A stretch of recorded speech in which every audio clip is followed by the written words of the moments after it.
Hello, on se retrouve aujourd'hui pour une petite présentation. Alors il y a Miss Bella qui vient passer en plein milieu comme par hasard. Bella, pousse-toi Mimine. Donc c'est ma Minette. On la voit pas souvent, mais pourtant elle est toujours couchée à côté de moi. En général, quand je suis dans l'atelier, elle adore parce qu'il y fait toujours très bon. Avec les encres, je préfère qu'il y ait une chaleur constante, on va dire, entre l'été et l'hiver, histoire que les encres elles s'abîment pas. Donc si vous entendez miauler ou ronronner, c'est normal. Voilà, donc je voulais vous présenter en fait mon December Daily de cette année. Donc je l'ai fait avec la collection que je vous avais présentée dans mon dernier haul de chez Up and Scrap, donc avec la collection de chez Simple Story qui s'appelle Freezing Season et que j'aime beaucoup. Donc j'avais pris avec les die cuts, les die cuts comme celui-ci, les chipboards, voilà ça aussi c'est un die cut. Il y avait aussi une planche de stickers. Là j'ai utilisé pour ma couverture du papier basil pailleté, autocollant. Là aussi, le I Love Winter, c'est un die cut non, pardon, un stickers de cette collection. Alors, je suis venue glisser sous mes différents die cuts, mes différents chipboards, pardon, oh là là, je vais pas y arriver aujourd'hui, une petite étoile que j'ai réalisée en fait à la fuse, donc c'est une shaker, hein, ça bouge à l'intérieur. On peut faire bouger les sequins, les perles. Voilà, j'ai mis un mélange un peu de tout. Il y a des petites choses de chez Action, il y a des petites perles que j'avais achetées un peu partout, d'autres d'AliExpress. J'ai glissé aussi un petit sapin en bois que j'avais acheté chez Cultura, un autre petit sapin en découpe et enfin un autre die cut de la collection. Donc l'album il fait 21 cm, c'est un carré. Et voilà comment il se présente. Donc c'est un album déstructuré. Donc c'est-à-dire que toutes les pages ne font pas le même format. Donc là on a le premier. Alors, vous allez voir, il est assez simple dans le style parce que j'aime bien dans les albums qu'en fait, il y a la part belle aux photos. Donc, à chaque fois, j'ai mis des petites étiquettes, donc mes petites étiquettes chouchoutes, la date, un petit peu de fil, un chipboard ou un die cut, peu importe.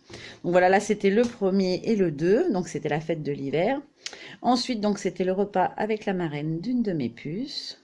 Voilà, alors cette année, les filles, grande nouveauté, les filles ont eu leur propre sapin. Donc on leur a acheté un petit sapin qu'elles ont décoré elles-mêmes après qu'on soit allé faire un petit peu de shopping pour trouver des décos chez Action. Alors sur cette page-là, j'ai repris le même procédé que sur la couverture.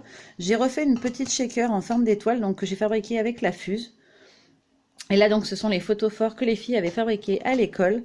Donc, quand je vous disais déstructuré, voilà, c'est là qu'il est déstructuré. Toutes les pages ne font pas la même dimension.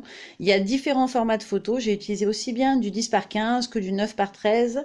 Des petites photos carrées comme sur celle-ci. Quand j'avais beaucoup de photos, j'ai opté pour cette option. Donc, en fait, ce sont des petites pochettes Project Life que j'ai utilisées sur un format 15 par 16 par 20. Je crois que c'est quelque chose comme ça de chez Simple Story aussi d'ailleurs, je crois, parce que j'avais un classeur de chez eux et en fait j'avais acheté plein de pochettes et je me suis dit que j'allais du coup pouvoir les utiliser un petit peu. Donc là j'en ai transformé une des petites cases en shaker où j'ai rajouté un petit sapin dessus. Là j'ai fait un petit assemblage papier, la date comme d'habitude, un petit peu de journaling pour savoir toujours avec mes étiquettes préférées. Et en fait au dos, comme j'avais pas assez de photos ou en tout cas pas envie d'en mettre d'autres en petit format, j'ai collé une feuille de papier donc de la collection et c'est la seule que j'ai vraiment un petit peu travaillé. Donc je suis venue appliquer du gesso en fait avec une éponge et ensuite je suis venue tamponner directement après avoir appliqué le gesso parce que j'avais peur que sur le papier en lui-même les encres ça passe pas très bien. Ensuite, une autre petite page où j'ai réalisé une fois de plus une petite shaker. J'avais vraiment envie de faire des shakers cette année. Les autres années, j'en avais peut-être fait un peu moins. Donc, j'ai utilisé une découpe qui me restait de l'an dernier d'une autre collection, qui est donc transparente. Et je l'ai mis en fait pour faire le fond de la shaker. Là, pareil, c'est un chipboard de la collection. Je les trouve vraiment très beaux. Ces papiers, ils sont assez colorés. Ils sont assez... Franchement, je les trouve très jolis. Donc, pareil, là, on a là, c'est des grandes photos. J'ai fait des photos en 13 par 18. Donc c'était les photos que j'avais vraiment envie. Là pareil, en faisant la découpe en fait de ma page, il m'était resté en fait souvent sur cette marque Simple Story. En bas, on a le motif qui est au dos, qui est répété du coup en bas de la page. Voilà, comme une petite bandelette qu'on peut utiliser. Donc plutôt que de gaspiller, en fait, je m'en suis servi pour faire comme si c'était en fait une petite bande rajoutée. Par contre, au dos, du coup, elle est vraiment rajoutée parce que il y avait l'écriture, en fait, le nom de la collection et le modèle de la page sur ce côté-là, donc je pouvais pas le récupérer. Un petit dice flocon. Donc là, on a une autre où c'est une photo, juste une photo en 10 par 15. Donc là, vous me voyez en plein tournage. Certaines vont reconnaître le visuel, du coup, c'est quand je filme. Donc c'était le tournage d'une petite vidéo que j'ai fait et que... alors, je sais pas si vous l'aurez vu quand vous allez voir cette vidéo, je suis pas sûre. Donc là, c'était notre chef-d'œuvre. Hein, elle n'est pas encore terminée, on va la peindre. Mais on a fait une nouvelle niche pour notre toutou parce que la sienne était devenue trop petite. On pensait pas qu'il serait si gros, en fait. Et c'est vraiment un beau bébé. Donc voilà, on a condamné une partie du dessous de nos escaliers extérieurs pour lui faire une grande maison. Je crois qu'elle fait 5 ou 6 mètres carrés. Donc il a largement la place, même les filles y rentrent et ils ont mis une petite table pour jouer quand le chien n'y va pas, donc pour vous dire. Donc ensuite là je suis partie sur un principe de petit tag. On repart de nouveau sur une grande photo, donc je défile assez vite, hein, les photos on s'en fiche un peu, c'est plus pour vous montrer la déco. Voilà, je suis partie sur des choses assez simples. Alors oui, il y a des moutons dans mon album de décembre parce qu'il a fait tellement beau qu'on est allé se promener à la campagne et les filles on était en admiration devant ces petits moutons noirs. Donc là pareil, on est sur une pochette format 21 16 par 20, je crois que c'est quelque chose comme ça, ou 18 par 20. Et en fait, je m'en suis servi pour faire 2 pages.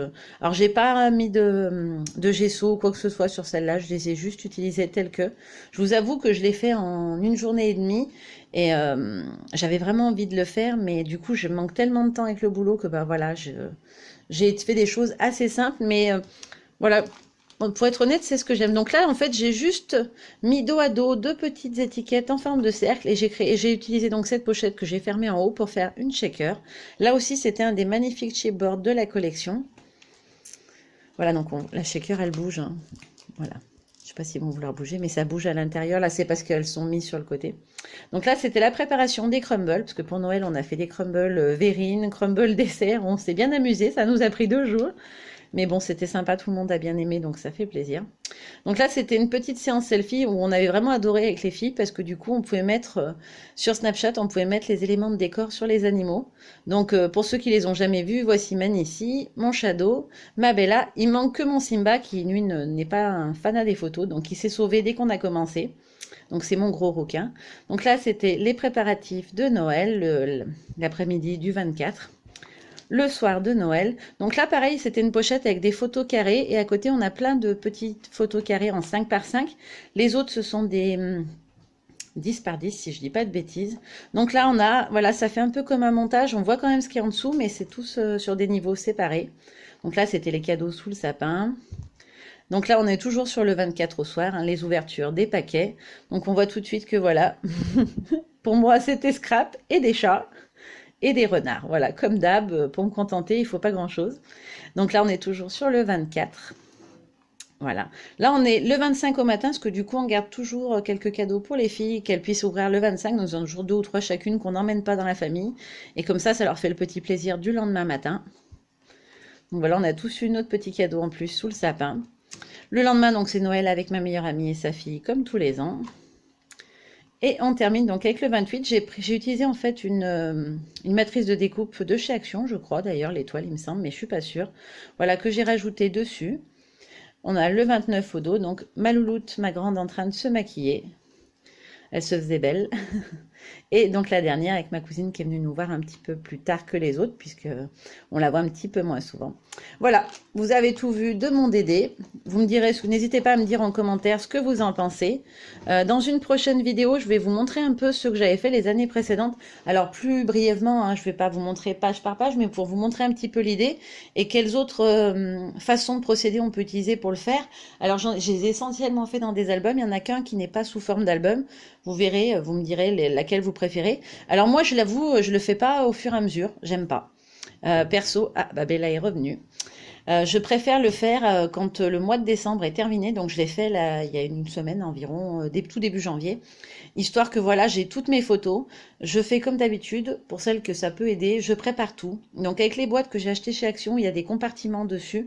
J'ai préparé die cut, chipboard, enfin tout ce que j'avais besoin. J'ai sorti aussi tous les sequins qui étaient dans des combos de couleurs qui correspondaient à mon mini-album, tout ce que j'avais décidé, donc dans les tons de rose, bleu, or, etc. Ensuite, j'ai aussi pris les encres, un petit peu de gesso, tout des basiques que je sais que j'aurais peut-être eu envie d'utiliser. Alors, j'ai pas beaucoup travaillé de fond sur celui-ci parce que bah, l'occasion s'y est pas prêtée. Mais voilà, si j'avais voulu le faire, au moins j'ai tout et je prépare tout sur ma table. Je mets tout autour et je travaille au milieu en fait. Et je fais plusieurs pages, je découpe d'avance aussi tous mes chiffres. Donc c'est-à-dire que même le décembre 2018, j'y ai découpé bien en amont. Donc enfin, je sais pas combien de temps avant, mais enfin voilà, dès que j'ai commencé, dès que j'ai su quelle collection j'allais choisir, j'ai tout découpé, j'ai tout préparé avant, ce qui me permet du coup d'être tranquille. Voilà, juste pour vous montrer comme ça vous donne une idée. Quand je vous dis que je prépare tout, ça ce sont toutes les tamponnages que j'ai fait et que j'ai détouré en amont pour pouvoir faire mes cartes de vœux. Donc il n'y a pas que ça, hein, je vous le dis tout de suite. Voilà, il y a encore tout ça que j'ai tamponné et découpé. Le soir, quand je regarde la télé, voilà, bah, en même temps que je regarde mon film, je découpe. Ça me dérange pas d'entendre seulement le son et de pas avoir l'image la plupart du temps. Voilà, on arrive quand même à suivre au moins un minimum. Mais voilà, je pense qu'anticiper c'est bien, tout préparer, mais je trouve que c'est quand même bien aussi d'attendre pour le faire, que le mois de décembre soit terminé ou sur le point de se terminer. Ça vous permet de visualiser en globalité quelles photos vous allez utiliser, combien de pages il va vous falloir, combien de pochettes, etc.